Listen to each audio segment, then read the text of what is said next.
ములుగు జిల్లా వెంకటాపురం మండలంలో 3వ విడత స్థానిక సంస్థల ఎన్నికల ప్రచారం ఉధృతంగా కొనసాగుతోంది. గ్రామ పంచాయతీ ఎన్నికల్లో కాంగ్రెస్ అభ్యర్థుల గెలుపు కోసం గ్రామీణ పంచాయతీరాజ్ మంత్రి సీతక్క మండలంలో విస్తృతంగా ప్రచారం నిర్వహించారు. గ్రామాన తిరుగుతూ కాంగ్రెస్ అభ్యర్థులను గెలిపించాలని ప్రజలను కోరారు. మనం అధికారంలో ఉన్నాం, వాళ్ళెవరో దోసుకున్నోళ్ళకో లేకుండా దాచుకున్నోళ్ళకో మాయ మాటలకో ఓటేస్తే మళ్ళా ఎప్పటి చిప్ప ఎనుగులోనే ఉంటది. ఇల్లులు వస్తున్నాయి, సన్న బియ్యం ఇస్తున్నాం, కరెంటు ఫ్రీ ఇస్తున్నాం, మా అక్కలకు వడ్డీ లేని రుణాలు ఇస్తున్నాం. మరి ఇవాళ వడ్డీ లేని రుణాలతోటి కూడా అందరు కొంత బాగుపడుతున్నారు. ఇందిరమ్మ ఇల్లులు కూడా మహిళా సంఘాలలో ఉన్న వాళ్లకు ఇల్లు కట్టుకోలేని పునాది తీయలేని పరిస్థితి ఉంటే ఎదురుగా ₹1,00,000 ఇప్పిస్తున్నాం మహిళా సంఘం సభ్యురాళ్ళకు. అట్లనే మా అక్కలు ఎంత చక్కటి చీరలు కట్టుకున్నారు. అంతకు ముందు అయితే చీరలు ఇస్తే చేన్లకు కట్టేది, ఇప్పుడు ఇందిరమ్మ చీరలు దగదగ మెరుస్తున్నాయి.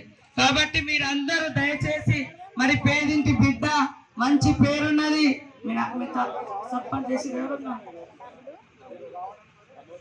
ఆడబిడ్డ మీ అందరితో కలిసి ఉండే వ్యక్తి, పేదింటి బిడ్డ, పేదల బాధలు తెలుసు కాబట్టి మరి ఆమెకు టికెట్ ఇవ్వడం జరిగింది.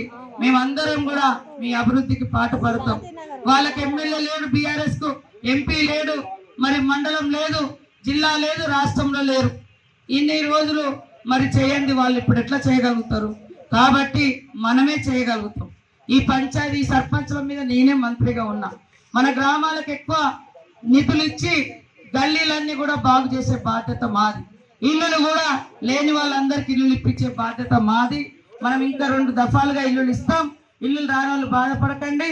మళ్ళా మన సమ్మక్క సారలమ్మ జాతర అయిపోయాక మళ్ళా ఇస్తాం, మళ్ళా చేయడానికి మళ్ళా కూడా ఇస్తాం.